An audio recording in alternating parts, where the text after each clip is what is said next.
Welcome to Kaleidoscope Toy and Miniature Australian Shepherds in Raleigh, North Carolina. Dash has gone home, so I just wanted to take a few minutes to talk with you about pressure and release. People keep asking me, what is pressure and release? That was pressure and that was release. I took my little wand, I touched Storm with it, that was the pressure. He walked away, that was the release. It's as simple as that. There's lots of different ways you can apply pressure to an animal, either physical, like this is just a little magnet, and if I touch the dog with it, I'm not hitting the dog, I'm just touching the dog. If you hit a dog with this, it would just bend. It's very light. But it just adds length to my arm, and I'm able to, it's like doing a finger poke, which would be another form of pressure. So physical pressure works great. Voice pressure, like a negative tone. If the dog's doing something wrong, you can go like that. Oh, so there's physical pressure, there's voice pressure, there's just your presence, like I can just convey a look, okay? I can put a look on a dog and make it walk away. Leaning towards the dog, eye contact with the dog, all of that's pressure. The release of the pressure, like she came up here and I stared her down and she went and got in the chair. So she gave herself the release of the pressure. So much communication between animals is pressure and release.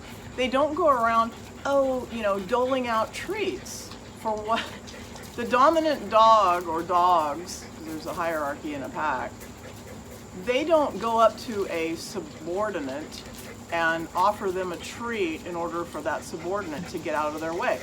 They walk up, they're stiff-legged, they give them hard eye contact, they close their mouth because they're getting ready to strike like a snake, and that subordinate walks away. So pressure and release is the type of training that makes sense to animals. And for some reason, we've gotten so far away from that into this treat dispensing religion that nobody really cares how animals communicate with each other. They just want to be all touchy-feely and I want you to leave. And feel good about themselves because they just fed their dog 5 pounds of treats, and it's almost a religion. So I prefer to train my dogs in the way that makes sense to the dogs. And the leash is, pressure and release can be the leash. And it doesn't matter what kind of collar you have on, quite frankly. It doesn't matter what kind of harness you have on. You can go to the pet store and look at rows and rows and rows of all kinds of special training stuff. It's really not about the equipment. It's about the person on the other end of that equipment. And what you have to learn is you have to learn timing.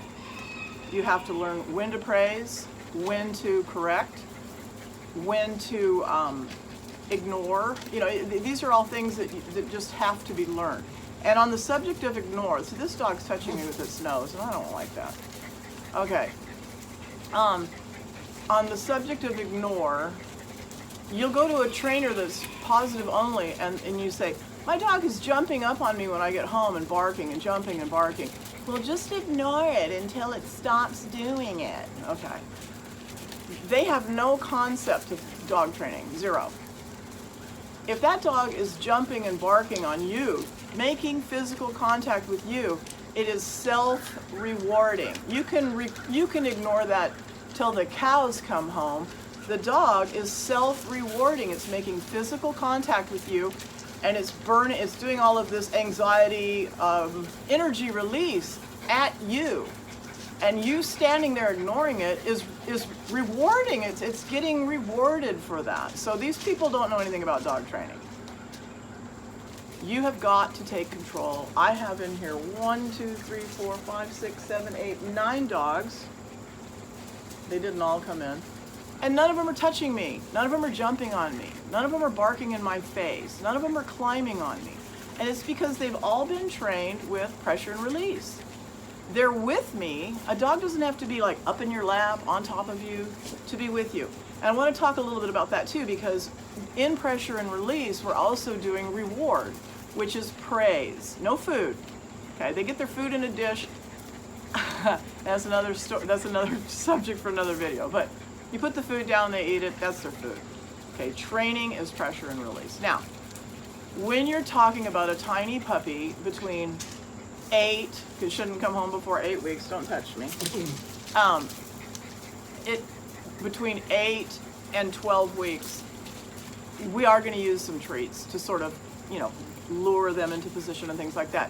Basically what we're saying is, this is how, and I'm going to use some pressure and release too, but a lot of people are too beginner for pressure and release when the puppies are that small. So I just tell them, yeah, you can lure them into a sit, you can lure them into a down. But when they get a little bit older, then we're going to actually, that's like preschool. Okay, that's not real school, that's like finger painting. Okay, we're finger painting now.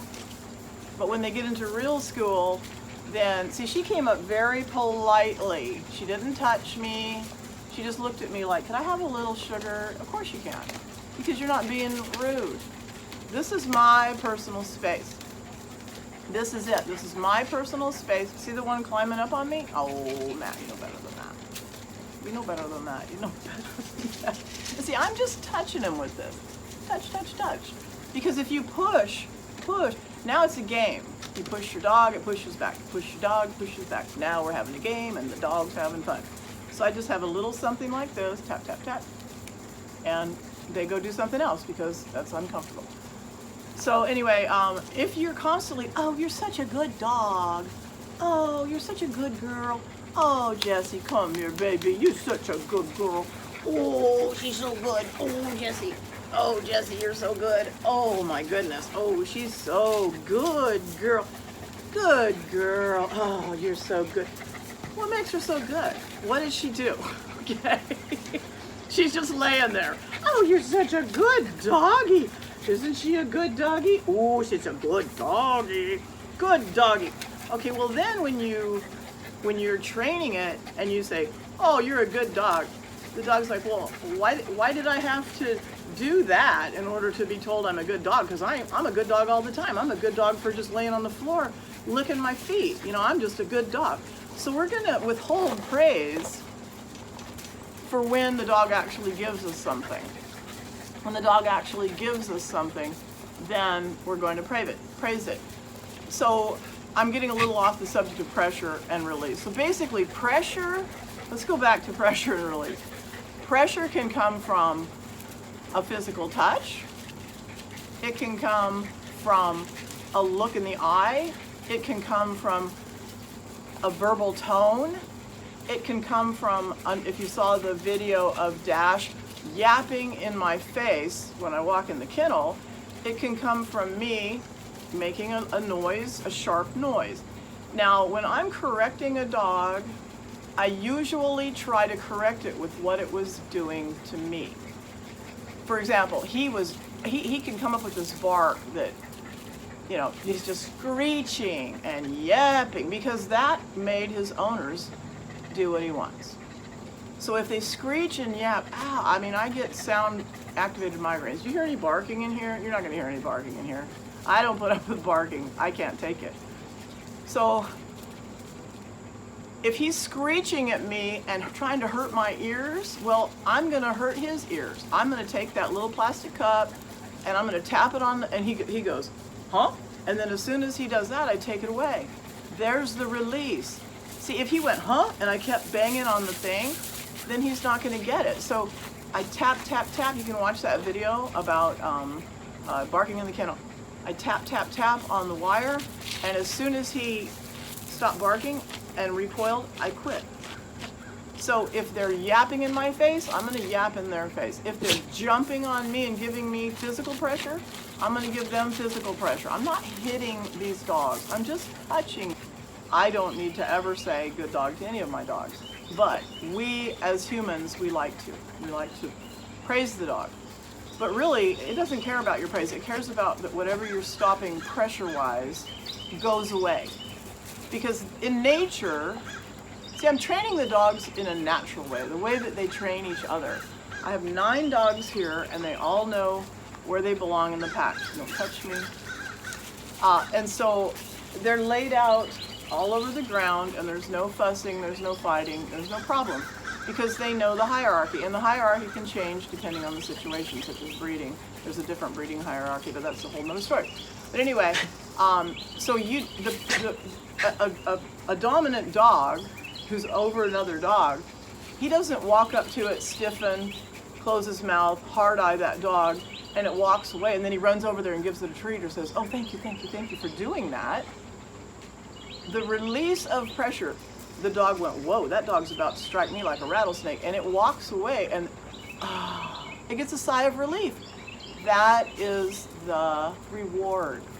So all of this treat training culture, never correct, never make your dog work a nerve, has made so many neurotic dogs that have no idea what you want, that think that they're the boss of you, that end up going back to the breeder or going to the dog pound or going to rescue because you were too nice to the dog and you were following the instruction of somebody who is not a dog trainer, okay? A dog trainer really is a human trainer, for one thing, but this whole treat positive only culture has killed more dogs than, countless dogs, because the dogs are not getting trained, they're getting ruined, quite frankly.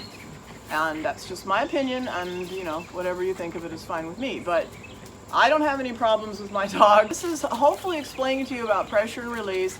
If you go to a dog training class and they say, just ignore your dog when it's barking in your face, jumping on you, if they're using ignore as a training tool, then they don't understand anything about dog training, because dogs can self-reward. See how she's sitting here so politely, not touching me, very calmly, just hoping I'll reach down and scratch her? Well, then I'm gonna reach down and scratch her, and here comes Storm to steal a little bit himself. But anyway, I hope this helps.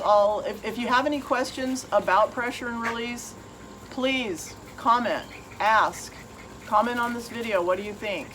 Comments really help the algorithm pick up my videos and get them out to more people. We're growing, and we're at like 1,700 subscribers, which is awesome. I really do appreciate you. Appreciate you watching, whether you like me or not, whether you agree with me or not. I really do appreciate you watching. I appreciate your comments.